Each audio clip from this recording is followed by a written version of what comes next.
À Paris, un 19 juillet, naquit un bébé baptisé Isabelle Morizet, qui, 20 ans plus tard, devait se faire connaître auprès du grand public sous le pseudonyme de Karen Cheryl. À l'origine, son nom s'orthographiait d'un C en initiale et d'un E en terminale. Le E est parti, le C a grandi pour devenir un K, mais les chansons restent. À l'époque du C, c'était Garde-moi avec toi, ou Ne raccroche pas, je t'aime, titre qui me faisait déjà tout petit fantasmer, car j'étais déjà amoureux de Karen. 1978, John Travolta, Pantalon pas d'éléphant, La fièvre du samedi soir, et Karen Cheryl avec un K pour des titres tels que Sing to me mama ou Chou Chou pour ne citer que, et un look sexy qui est donné Cho Cho. La mode disco finie, Karen poursuit inlassablement son parcours. En 1982, reprise de Richie et Poveri, nous donnant Oh chérie chérie, sans pour autant avoir fait appel à la regrettée Alissa Pritch pour les paroles. Et pendant ce temps, Gérard Berliner pointait le bout de son nez avec Louise, chanson qui nous arrache encore aujourd'hui de nombreuses larmes. Nous découvrions Gérard alors qu'il avait 26 ans. Aujourd'hui, Gérard fait toujours des chansons douces, Karen nous fait toujours danser. Le tableau est complet pour tous les goûts et pour vous accueillir sur Relatif et ce soir sur le podium installé auprès du Ballet-Bas à Évreux. Et c'est bien fait pour nous. Bonsoir Gérard, bonsoir Karen. Ça y est, il a tout dit. Il n'y a pas eu d'erreur? Si, il y en a une toute petite, c'est que j'ai démarré à 17 ans. À 17 ans? Ouais. Et donc, à 20 ans, c'était le premier succès? Non, parce que le premier succès, ça a été le premier 45 tours qui était disque d'or en 15 jours. Et donc, 17 ans, le début de l'aventure. D'accord. Bonsoir Gérard. Bonsoir. Pour toi, des erreurs? Non, non, c'est très sympathique. Ça a été? Oui. Et puis bonsoir W qui est en notre compagnie pour accueillir donc Gérard Berliner et Karen Cheryl. Bonsoir Karen, bonsoir Gérard et bonsoir Étienne, bonsoir à tous. Voilà, bon, on se dit bonsoir, c'est sympa. Alors donc vous allez être ce soir sur le podium Relatif MAF Assurance, et ici même auprès du Ballet-Bas. Votre spectacle est réglé comment? C'est-à-dire, est-ce qu'on va retrouver, par exemple, toi, Karen, est-ce qu'on va retrouver Honneur aux dames, tu permets, Gérard? On est galant. Est-ce qu'on va retrouver Karen Cheryl avec des chansons de l'époque disco, de ce qu'elle a fait avant, ou plutôt la nouvelle Karen Cheryl, celle de maintenant? Non, non, les chansons du dernier 45 tours. Les chansons du dernier 45 tours. Ce qui ne veut pas dire du tout que je renie le passé. Simplement les titres que j'interpréterai, donc, et bien ce sera Où sont les anges, Pagaille, enfin, les titres que j'ai écrits et composés avec un curieux petit personnage qui est ingénieur du son, et qui est donc derrière sa console, comme toi, avec la passion des ordinateurs, et qui n'est autre que ma petite sœur. C'est important de suivre la mode quand on fait de la chanson? Écoute, c'est vachement important de capter l'air du temps, effectivement, puisque tu t'adresses à un public qui est en plus en mouvance permanente, avec des générations, tu vois, qui se bousculent. Donc d'abord, il y a moi, ma nature profonde qui est d'aimer passionnément la musique, et puis aussi le fait, par curiosité naturelle, d'essayer de voir comme ça quels sont les courants, quelles sont les influences, quelles sont les atmosphères, les sons. Donc on pourrait très bien imaginer, par exemple, si la mode était vraiment de la house music partout, etc. Est-ce que tu ferais un titre house? Non, écoute, je crois qu'il faut toujours être fidèle de toute façon à tes élans premiers, et même si la mode c'était incontournablement la house, si moi j'ai envie de chanter quelque chose de plus funk ou plus pop, à ce moment-là j'essaierai de toute façon d'être fidèle et de trouver le juste équilibre. Mais Gérard peut Il y a vraiment une question également... d'honnêteté vis-à-vis du public. Ouais, mais Gérard peut intervenir également pour donner ses impressions. Lui, est-ce qu'il suit le cours du temps? Est-ce qu'il suit la mode? Ou est-ce qu'il... Voilà, comment ça se passe pour Gérard? Non, moi je suis un chanteur intemporel. Oui. Je traverse les siècles, les années, je suis absolument pas la mode, non. Comment tu travailles? Tu fais les musiques, toi? Non, j'écris les musiques et les paroles. Paroles et musique. Enfin, Alors... c'est sur cet album, c'est la première fois que j'écris les paroles et la musique. Non, sans rire, non, je suis pas la mode parce que la forme d'expression que j'ai choisie, c'est d'abord et avant tout l'interprétation des textes, et la musique vient après pour moi. D'accord, donc c'est plus des climats musicaux et des mélodies que des tempos. Ça met combien de temps à créer une chanson? Une chanson comme Louise, par exemple, il te fait combien de temps? C'est celle que j'ai fait la plus vite, elle m'a pris 2 heures. Ah bon? Pour l'enregistrement, ça m'a pris 2 heures aussi. Et Aimer? Aimer, ça m'a pris un petit peu plus longtemps, mais enfin, généralement, ça va assez vite quand même. D'accord. W, tu interviens quand tu veux, s'il te plaît. Cet album, on en parle, Gérard Aimé. Oui. Il a été réalisé en combien de temps? Tout l'album, de A jusqu'à Z, puisque tu as tout réalisé cette fois-ci. Bah là, j'ai eu la chance de travailler avec un arrangeur qui s'appelle Roger Loubert. Oui. Et j'ai mis 3 mois quand même pour le faire. Parce que j'avais besoin de prendre du recul pour les arrangements, pour les mixages. Et j'ai mis 3 mois quand même. Alors, tu nous as dit que tu commençais par les musiques, mais comment tu les travailles ces musiques? Tu fais ça le soir, tu fais ça de temps en temps, ou tu te dis bon voilà, il faut faire un album, on y va, on bosse? Ou alors comme ça au cours de tes spectacles, ou en studio, chez toi, tu travailles un petit peu à la préparation du prochain album? Bah, c'est-à-dire que ça vient par instant et par instinct, quoi. D'un seul coup, j'ai envie d'écrire une chanson, et puis ça peut durer un quart d'heure, une journée. Mais non, je me mets pas à ma table systématiquement, mais je sais pas, c'est une pulsion, c'est une envie qui vient. Et puis ça se passe comme ça. Il est romantique, Gérard Berliner? Bien sûr. Oui. Et qu'est-ce que tu penses des étiquettes qu'on donne aux chansons? C'est en France, on a toujours tendance un petit peu à donner une étiquette. N'as-tu pas, par exemple, l'étiquette d'un faiseur de chansons douces, comme je le disais déjà tout à l'heure? Est-ce que ça te gêne ou pas? Ou Karen, n'as-tu pas l'étiquette d'une chanteuse sexy? Est-ce que c'est gênant ou est-ce que c'est tant mieux quoi? Moi, les étiquettes, on en a collé beaucoup quand même. Ouais. Parce que, On a encore une sur par exemple. Attends, on est pour le premier à l'autre. Non, mais c'est vrai qu'il y a eu pas mal, en ce qui me concerne, il y a eu pas mal d'expériences différentes accumulées. Avec, par exemple, l'expérience de la télévision, pas seulement le disque ou la scène, un petit tour du côté du cinéma. Donc je pense que déjà ce qui est formidable, c'est de pouvoir se véhiculer dans le monde de l'audiovisuel et de s'essayer vraiment à toutes les formes de communication avec le public. Alors moi je suis quelqu'un de naturellement curieux et je suis fascinée aussi bien par l'outil télévisuel que la radio, la presse, la scène, le travail donc avec les musiciens en studio. Enfin, toute forme d'expression. Alors tu sais, quand on dit étiquette, je pense que quand même au fil du temps, tu arrives à ciseler un profil qui correspond vraiment à ce que tu es intérieurement, puisque tu as envie de proposer aux gens. Tu ferais une émission de radio chez nous? Donc au fond de toi, tu es sexy, quoi, puisque finalement tu es... Hein? Alors là, je laisse les mecs le dire. Alors messieurs, je deviens muette. Karen, C'est vrai qu'elle est très bien, Karen. Bah, hey. tu es plus à l'aise sur une scène ou justement en studio, comme tu viens de nous le dire? Est-ce qu'il y a un juste milieu ou... Ce sont des choses vraiment très très différentes. Ouais. Et j'adore les deux. C'est un peu le résultat de la J'aime le scène, contact, pourquoi? j'aime vraiment le contact avec les gens. Je crois que je suis quelqu'un d'un peu extraverti, plutôt ouvert, et j'aime vraiment communiquer avec les La gens. preuve, tu es là déjà. Et puis le travail en studio, ça c'est un travail qui est beaucoup plus intériorisé, surtout quand il s'agit d'écrire et de composer. Moi c'est une aventure que j'ai menée donc avec ma petite sœur qui est ingénieure du son.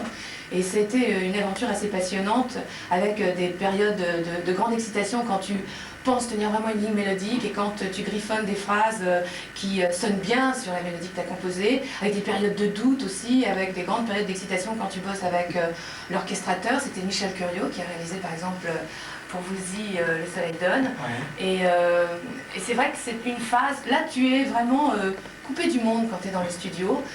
Moi je préfère travailler la nuit d'ailleurs. Je trouve que la nuit... C'est plus magique. Oui, c'est plus magique et l'imagination travaille plus librement. Le calme aussi peut-être. Et voilà, c'est vrai que ce sont donc des expressions très différentes, tu vois. Mais c'est important pour toi d'avoir travaillé avec ta sœur. Si justement ta sœur n'avait pas été ingénieure du son, tu aurais quand même travaillé de la même façon ou ça aurait changé quelque chose pour toi dans ta carrière? Ce qui est évident, c'est qu'il y a une complicité qui est là vraiment exceptionnelle. Et puis on a les mêmes goûts musicaux, on avait envie... on entendait sonner les mêmes choses. On avait envie de, toutes les deux, ciseler un peu la même atmosphère musicale. Et c'est formidable, déjà d'abord, de travailler avec quelqu'un que tu aimes. Et quelqu'un qui te comprend et que tu comprends au millième de seconde. Quels sont ces goûts justement, tes goûts musicaux? Qu'est-ce qui te Oh là fait là, flasher? écoute, mes goûts musicaux, j'adore Prince, j'adore Nene Cherry, j'adore Sting, j'aime... Gérard Berliner, je crois. Alors là, je parlais de l'international. Il y a énormément de gens, effectivement, de Berliner à Cabrel, en passant par Jonas, par France Gall, par exemple. Et puis, tiens, parlant du dernier album de Vanessa Paradis, c'est bien. Si, Aussi. Donc, tu vois, j'ai vraiment des goûts éclectiques. Ça passe aussi par le jazz rock ou par la musique classique. S'il y avait le préféré, s'il y avait par exemple un chanteur qui te propose un duo, tu dirais oui sans hésiter à qui? Tout de suite, tu dirais oui Alors, à qui? d'abord à Gérard. On commence, on y va. Écoute, je pense que ça doit être un moment d'émotion intense que de faire un duo avec Hallyday. Ouais. Ouais. T'as fait un duo avec Sandra, je crois. Je pensais que ce serait plus avec Woolsey, par exemple. Oui, c'est Que je vrai. t'ai entendu chanter dans la C'est voiture vrai. tout à l'heure. C'est Ouais. vrai. Woolsey, c'est bon. Woolsey, il a des chansons qui sont ciselées. C'est vrai qu'on était en train sur la route, on était en train de chanter sur un titre de Woolsey. Ils sont tous superbes. Et ce sont des chansons plus intimistes, mais je pensais à Hallyday peut-être parce que Woolsey, bon, c'est un copain, je le connais bien, j'ai une profonde admiration pour lui. Hallyday, dans la mesure où je le connais moins bien, j'avoue que c'est quelque chose qui me tenterait énormément, qui m'exciterait beaucoup. Il faut lui parler avec Hackeu. Toujours Hackeu. Sinon, on pourrait faire un trio, par exemple. Pourquoi pas? On réunit tout le monde, On en Karen connaît. Cheryl, Laurent Voulzy. Montons une chorale. Puisqu'on parlait de duo, tu as fait un duo avec Sandra, je crois. J'ai lu ça dans un bouquin, comme quoi tu aurais fait un duo avec Sandra, le titre serait Twister ma peine. Alors Sandra, c'était une petite fille, c'est pas la chanteuse peut-être à laquelle tu songes. Ah ben voilà. Là. On écoute Gérard Berliner et on se retrouve juste après si vous le voulez bien. Ça tourne. C'est le deuxième, hein. Hein? Ouais, je crois, ouais. Pagaille, je suis pas sûre, je crois. Je crois que Si c'est... t'as un faire des signes comme ça me double. Alors, est-ce que c'est toi la vie d'artiste? Franchement, est-ce que tu trouves qu'on a mauvaise mine? Non, pas vraiment. Non, bon alors tu vois, c'est impeccable la vie d'artiste. Je trouve que vous avez eu des petites difficultés quand même pour venir à Paris, je vous raconter une petite. Ben justement, il fallait vouloir venir jusqu'à vous. On le voulait, alors voilà. Peu importe les difficultés, n'en parlons plus. Qu'est-ce qui est le mieux à chanter, le français ou l'anglais? Ah, c'est très différent. C'est vrai que si tu veux te véhiculer vraiment un petit peu partout dans le monde, l'anglais c'est vraiment la langue universelle, universellement comprise. Et il est difficile, vu que la francophonie, ça correspond quand même à une partie, hélas, assez réduite sur la planète, il est difficile de partir à l'attaque, tu vois, de l'ensemble de l'Europe, des États-Unis, du Japon, si tu enregistres en français. Alors, on ne peut pas parler de plus plaisant chantant en anglais ou chantant... Je trouve simplement que, si tu veux, sur certains rythmes, et pour la dance, il est vrai que l'anglais colle bien. À l'époque disco, t'as vendu des disques dans quel pays? Ah écoute, l'époque disco, je me suis baladée d'ailleurs avec les Village People et les Richie Family un petit peu partout en Europe. On faisait beaucoup de télé en Allemagne, en Espagne, en Italie, aux Pays-Bas, en Hollande. On en faisait également au Canada. J'ai fait des télés aussi sur la côte ouest des États-Unis et puis le Japon. Pendant 3 ans, et on s'est vraiment bien amusé. Donc à l'époque disco, quand tu chantais les chansons qu'on a citées tout à l'heure, avant l'époque disco, est-ce que tu écrivais les textes ou les musiques? Non, j'écrivais pas les textes ou les musiques, mais par contre, quand j'étais vraiment une gamine, c'est drôle ça, tu vois, en fait, les premières lignes griffonnées sur papier, c'était des poèmes, et j'ai fait un petit recueil qui est sorti chez Pauvert. Mais je devais avoir 12 ans. Voilà. Et après, tu as dû changer de compositeur, d'auteur, pour justement faire cette fameuse transition entre la chanson française et la chanson anglaise et les disco. C'est-à-dire qu'effectivement, c'était des auteurs anglais et américains, entre 78 et 81. Et puis ensuite, j'ai travaillé beaucoup avec Barbelivien. Et c'est vrai que c'était une jolie récompense que d'avoir des disques d'or et de platine pour des titres à citer, par exemple, au Chéri Chéri, Les Nouveaux Romantiques, enfin il y a eu plein de titres comme ça, signés Barbelivien, qui ont vraiment très bien fonctionné. On a écouté tout à l'heure sur les anges, on a Ouais. Simon qui a participé à l'écriture de ce titre. Oui. Et là maintenant, donc, on a Chéri Chéri, l'auteur, compositeur, interprète, tout quoi sur le titre que nous allons écouter. Ah, sur le titre Pagaille, alors écoute, ça c'est vraiment la première chanson que j'ai composée, écrite, orchestrée, réalisée, programmée au niveau de la rythmique, enregistrée. J'avoue que je suis seule coupable pour ce titre-là. Oui, et je dois dire que... Mais c'est drôle parce que quand j'ai présenté, donc... la première fois que j'ai présenté les titres, j'ai pas dit que c'était moi. Et puis j'ai été encouragée quand j'ai vu les réactions. Voilà. Mais c'est vrai que quand tu bosses dans un studio, donc tout à fait seul, avec tes idées bien précises en tête que tu essayes de réaliser le plus fidèlement possible, il y a à la fois une excitation puis une angoisse du moment où il va falloir livrer ce que tu es en train de faire. Mais Pagaille, c'était un très bon moment. Je me suis beaucoup amusée. Donc avec la programmation, en fait, j'ai fait tout ça par, tu sais, disquette d'ordinateur. J'ai pianoté donc sur ma boîte à rythme. Enfin, et puis, on va voir ce que ça donne. Tu continues à faire de la télé? À faire De la télé. ce soir, je suis avec Michel Drucker sur Antenne 2. Alors vous saurez que ce n'est pas en direct. Le Champs-Élysées qui passe ce soir, on l'a enregistré il y a quelques jours. Voilà, vous savez tout. Et Gérard, si on veut faire la liste télé. Eh bien écoute, je fais la même émission qu'elle ce soir. Bon, alors on a fait le podium avec Michel Drucker et tout ça, c'est ça en fait. Non, ce qui est le plus embêtant, c'est la Coupe de France surtout là. Gérard, sur l'album De toi à moi, Oui. il y a une petite dédicace à toi Simon, quoi qu'il arrive, signé Gérard Berliner. Oui. Une explication? Oui, ben Simon c'est mon papa. Ouais. Voilà. Qui malheureusement n'est plus, alors j'ai mis cette... Une petite pensée pour lui. Oui. Sur cet album, que des titres nouveaux, sauf Louise. Pourquoi avoir repris Louise? C'était parce que c'était le premier, c'était très important pour toi? Non, bah, parce que c'est le seul titre que les gens connaissent de moi, et alors donc je n'allais pas me priver de le remettre dessus, quoi. Ouais. C'est tout. Gérard, on va peut-être Oui. conclure, oui, parce qu'on va parler surtout du podium de ce soir, je veux dire. Oui, absolument. Alors ce soir, dans ce jury, vous faites partie du jury. On rappelle que ce soir, donc, c'est au Pré du Bel et Bas. avec la MAF, avec Relatif, Paris-Normandie et la SACEM. Oui. Et ce jury pour vous, donc c'est important, c'est ces jeunes comme ça qui vont démarrer. Finalement, il y a 11 groupes ou 11 jeunes qui vont venir ce soir sur scène. Il va falloir les juger. Pour vous, comment C'est ça se passe un petit peu? responsabilité. C'est important puisqu'il y a la finale quand même à 7 qui va se dérouler à la fin du mois de juin. Non, mais en fait, de jury, on n'aura que le mot, parce qu'en réalité, on ne jugera personne. D'abord parce que ni Karen ni moi n'avons envie de juger qui que ce soit. Oui, on disait en chemin que c'était une Par sacrée contre, responsabilité. Ce qui nous fait plaisir, c'est de voir des jeunes chanteurs, auteurs, compositeurs, quoi, comme nous, qui essayons de réussir dans la chanson, quoi. Je pense qu'il faut être de toute façon vigilant. Il est évident qu'il y aura des talents qui vont se présenter ce soir. Et c'est vrai que bon, j'ai démarré il y a quelques années.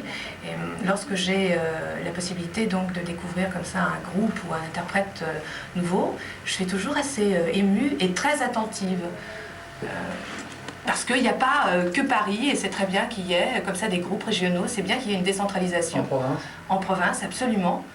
Et peut-être que ce soir, eh bien, devant nous chanteront des gens qui seront les stars de demain, pourquoi pas. Mais ce qui est important, c'est que justement des chanteurs donc déjà bien en place viennent participer comme ça pour des nouveaux, quoi. C'est sympa pour vous parce que vous doivez dire bon c'est des nouveaux à la rigueur. Mais écoute, quand tu aimes la musique et puis quand tu aimes le contact avec les gens, moi je trouve que c'est une démarche tout à fait naturelle. Alors on va parler un petit peu du jury. Donc ce soir il y a 4 jeunes du CFA, donc du centre de formation d'apprentissage. Il y en a 2 du Val-de-Reuil, 2 d'Évreux. Il y a bien sûr Karen, Gérard Berliner. Il y a aussi Lenny Escudero qui sera le président du jury. Il y a un représentant de Paris-Normandie qui sera M. Chevrier. Il y a une personne de la SACEM, M. Fèvre. Et le directeur régional... Monsieur Fèvre. Tu connais? Oui, oui. Et C'est une personnalité importante de la SACEM. tu vois, il est également déplacé. C'est bien. Il y aura également le directeur régional de la Haute-Normandie de la MAF, M. Cardone. Et enfin un représentant de Relatif. Mais c'est super, c'est super. Et il y a 11 groupes, c'est ça? 11 groupes, oui. 11 groupes, 11 chanteurs. Dont le finaliste, enfin 11 groupes parmi lesquels on aura le finaliste qui lui pourra se produire à 7. À 7, voilà. Parce que la finale aura lieu, je crois, la semaine du 18 au 24 juin, c'est ça à Ça 7? doit être ça. Tout à fait, voilà, monsieur le représentant de la MAF, précise. Juste pour Oui, on donnera donc sa série 45 tours à lui, pressé, imprimé, tout, et puis une tournée de concert de la promotion, bien sûr, de son disque. Alors ça c'est génial. Oui, non, je voulais simplement Oui, dire Gérard. que justement, parce que comme c'est la journée de Georges Brassens, je voulais juste te raconter une petite histoire. Lorsque j'ai été à Sète, je voulais absolument aller sur la tombe de Georges Brassens. Et à Sète, il y a 2 cimetières. Et donc, je suis rentré dans le premier où j'ai vu des tombes extraordinaires parce qu'il y a beaucoup d'émigrés italiens qui sont enterrés là. Et ça s'appelle le cimetière des riches. Et j'ai cherché pendant 2 heures et donc j'ai pas trouvé. Et donc, je suis descendu un peu plus bas, j'ai demandé. Et Georges Brassens est enterré dans ce qu'on appelle à Sète le cimetière des pauvres. Et j'ai découvert la tombe de Georges Brassens dans ce cimetière-là. C'était très, très émouvant. Ouais. Ce que tu écoutes de Gérard Brassens, je suppose que tu aimes. Bah, moi j'aime beaucoup tous les chanteurs français et dans les chanteurs, j'aime beaucoup tous les chanteurs français parce que même s'il y en a quelques-uns que j'aime un peu moins, il y a toujours 1 ou 2 chansons qui me touchent beaucoup. Et puis dans les chanteurs anglais, moi j'aime beaucoup Marvin Gaye. Ah, what's Marvin going Gaye, pour on? moi c'est... enfin, j'adore Marvin Gaye quoi. Brother, brother. Alors ce soir, Gérard sur le podium, nous aurons l'occasion d'écouter 4 titres de toi, je crois. Oui, Tu peux déjà nous les annoncer? bien sûr. Aimé. Il y a une chanson qui s'appelle Aimer, Les hommes se trompent, Oui. L'amour de l'amour et Louise. Et bien sûr, Karen. Le titre, phare. En version remix. Avec le remix Le remix. justement de Où sont les anges. Donc Voilà. ce soir, rendez-vous tous auprès du Bel et Bas, c'est à partir de 21h, avec MAF Assurance, avec la SACEM, FR3 Paris-Normandie et Relatif FM. Bien écouté, on vous dit aux 5 lettres. Et avec le public.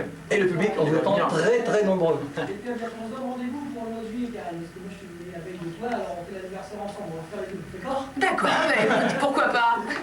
Au revoir. Au revoir.